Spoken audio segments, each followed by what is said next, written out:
बिल्लाहि मिनश शैतानिर रजीम बिस्मिल्लाहिर रहमानिर रहीम कुल अमरा रब्बी बिल क़िस्त वाक़ीमू वुजूहकुम इंद कुल्लि मस्जिद वदूहु मुख़लिसीन लहुद्दीन कमा बदअकुम तऊदून आमन्ना बिल्लाह सदक़ल्लाहु मौलानिल अलीयुल अलीम. நபியே, நீர் கூறுவீராக, என்னுடைய ரப்பு நீதத்தை கொண்டு என்னை பணித்திருக்கிறான், எனக்கு கட்டளை பிறப்பித்திருக்கிறான்.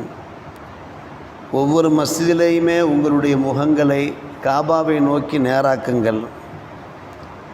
அவனை நீங்கள் அழைக்கிற போது அவனுக்கு கட்டுப்படுவதை நீங்கள் பரிசுத்தமாக ஆக்குங்கள். எப்படி உங்களை ஆரம்பத்திலே உங்களை தோற்றுவித்தானோ அதே போல் நீங்கள் அல்லாஹ்விடத்திலே திரும்புவீர்கள் என்று அல்லாஹ் ரப்புல் ஆலமீன் இந்த வசனத்தின் வாயிலாக நமக்கு சில முக்கிய விஷயங்களை அறிவிப்பு செய்கிறான். மேலே கூறிய அந்த 28ஆம் ஆயத்துக்களிலே அல்லாஹ் நம்மிடத்தில் என்ன கூறினான்? அருவருப்பான விஷயங்களை நிச்சயமாக அல்லாஹ் ஏவ மாட்டான் என்று அந்த வசனங்களை நிறைவு செய்தான். மக்கா மக்கள் சில அருவருப்பான செயல்களில் ஈடுபட்டார்கள். இதற்கு அல்லாஹ்வுடைய கட்டளை என்றெல்லாம் அவர்கள் சொல்லி கொண்டிருந்தார்கள். ஆனால் நிச்சயமாக அல்லாஹ் இது போன்ற அருவருப்பான செயல்களை ஏவ மாட்டான் என்று அவர்களுக்கு பதிலடி கொடுத்தான். இந்த வசனத்தின் வாயிலாக அல்லாஹ் என்ன உரைக்கிறான் என்று கேட்டால், நபியே, நீர் கூறுவீராக, என்னுடைய ரப்பு எனக்கு நீதத்தை கொண்டே கட்டளை பிறப்பித்திருக்கிறான். கிஸ்து என்ற வார்த்தை, கிஸ்து என்றால் நீதம், நடுநிலை, தவறாமை. இதனுடைய பொருள் அதுதான். என்னுடைய வாழ்க்கையில் எல்லா காலகட்டங்களிலேயும் அந்த நீதத்தோடு நான் வாழ வேண்டும் என்று அல்லாஹ் என்னை பணித்திருக்கிறான். நீதம் என்றால் அளவு கடக்காமல் இருப்பது, அளவு குறையாமல் இருப்பது, சரியாக இருப்பது, இதுதான் நீதம். நடுநிலை என்றும் அந்த கிறிஸ்துக்கு விளக்கம் சொல்லுவார்கள்.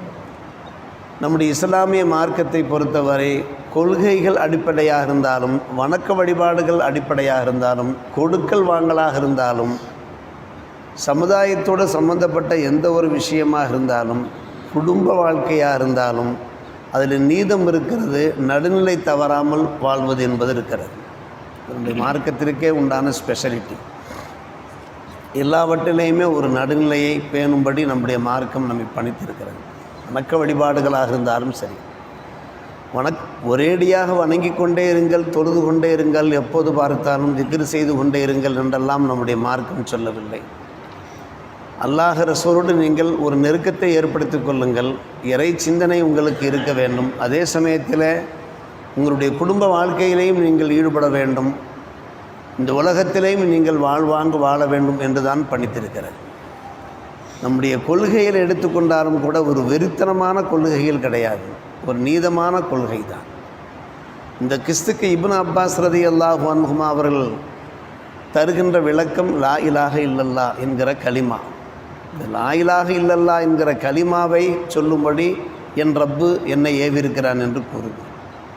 காரணம், லா இலாஹ இல்லல்லா என்ற கலிமா இருக்கிறது, அது ஒரு நீதமான கலிமா, ஒரு சரியான கலிமா.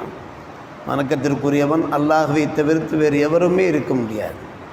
இந்த திருக்கலிமாவை நம் யோசித்து பார்த்தோம் என்றால், சிந்தித்து பார்த்தோம் என்றால், இதனுடைய தத்துவம், மகத்துவம் நமக்கு நன்கு புரியும்.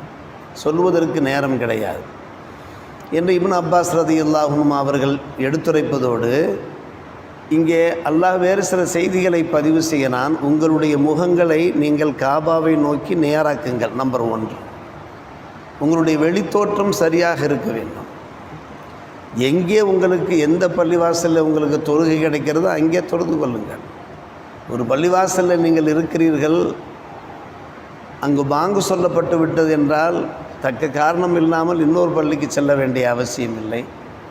அங்கே இருந்து கொண்டு உங்களுடைய முகங்களை காபாவை நோக்கி நீங்கள் நேராக்குங்கள். இது ஒரு வெளித்தோற்றம் சரியாக இருக்க வேண்டும். அதே போன்றுதான் நம்முடைய உள்ரங்கம், அந்தரங்கமும் சரியாக இருக்க வேண்டும். உள்ரங்கம், அந்தரங்கம் என்னவென்று கேட்டால், உங்களுடைய மார்க்கத்தை அல்லாஹுக்காக வேண்டியே நீங்கள் தூய்மையாக ஆக்க வேண்டும். பேருக்கும் புகழுக்கும் எந்த ஒரு காரியமும் செய்யக்கூடாது. இது அல்லாஹ் கூறுகின்ற ஒரு விஷயம். முஹ்லிஸீன லஹுத்தீன், தீனை நீங்கள் அல்லாஹ்வுக்கே பரிசுத்தமாக ஆக்குங்கள்.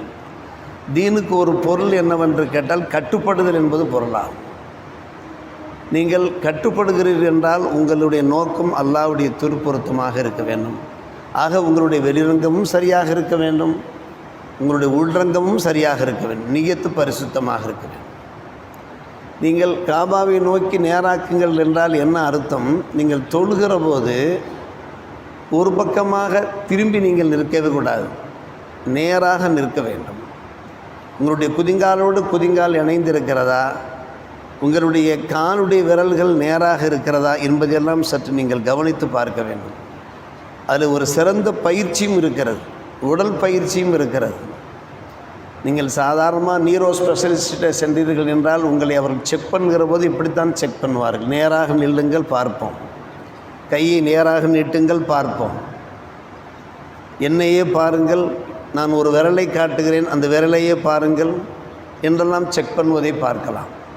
அப்படியானால் இது ஒரு தக்க பயிற்சியாக இருக்கிறது, ஒரு உடல் பயிற்சியாக இருக்கிறது. ஒரு பக்கம் அது வெளியே, இன்னொரு பக்கம் இறைவனுடைய கட்டளைக்கு நாம் செவிசாய்க்கிறோம். இறைவன் இப்படித்தான் கட்டளை பிறப்பித்திருக்கிறான். உலக முஸ்லீம்கள், கோடான முஸ்லீம்கள் அத்தனை பேருமே நீங்கள் காபாவை நோக்கி உங்களுடைய முகங்களை நேராக்க வேண்டும் என்று கட்டளை பிறப்பித்திருக்கிறான். அந்த கட்டளை நாம் நிறைவேற்றி கொண்டிருக்கிறோம்.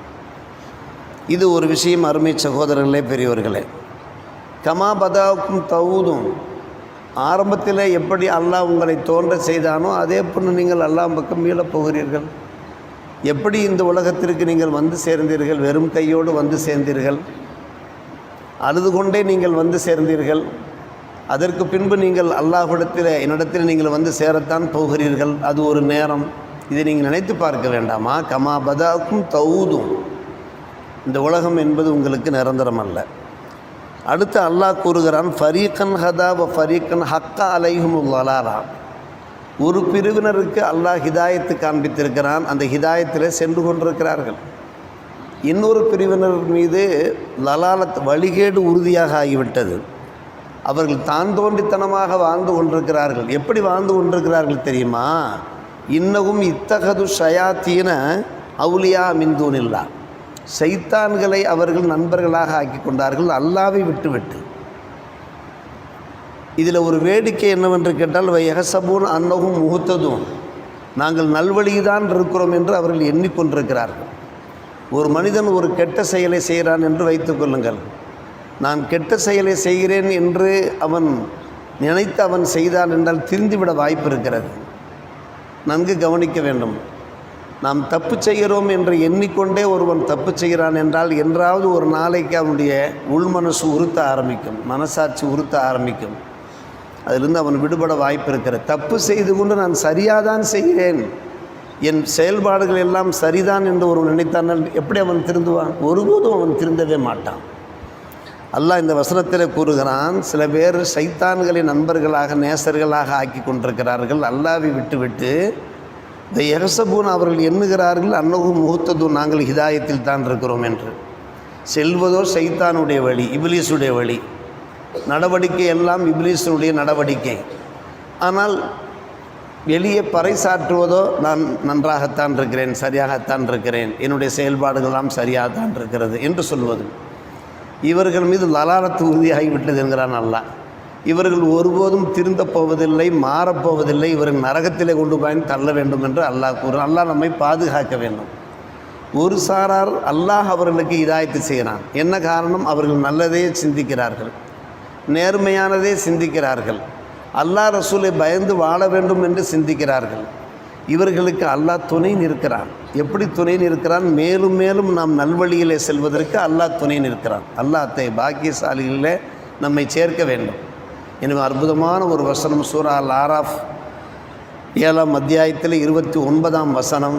இந்த வசனத்திலே நம்முடைய மனசையும் நாம் சுத்தப்படுத்த வேண்டும், நம்முடைய அந்த வெளித்தோற்றம் மிகவும் சரியாக இருக்க வேண்டும், முழுக்க அல்லாஹ் ரசூலுக்கு கட்டுப்பட்டவர்களாக நாம் வாழ வேண்டும் என்கிற இந்த வலியுறுத்துகிற இந்த வசனங்களோட உபதேசங்கள் பிரகாரம் நாம் எல்லோரும் வாழ அல்லாஹ் நம் எல்லோருக்கும் நல்லொரு புரிவானாக. வாஹிர் தாவானா அல்ஹம்துலில்லாஹி ரப்பில் ஆலமீன்.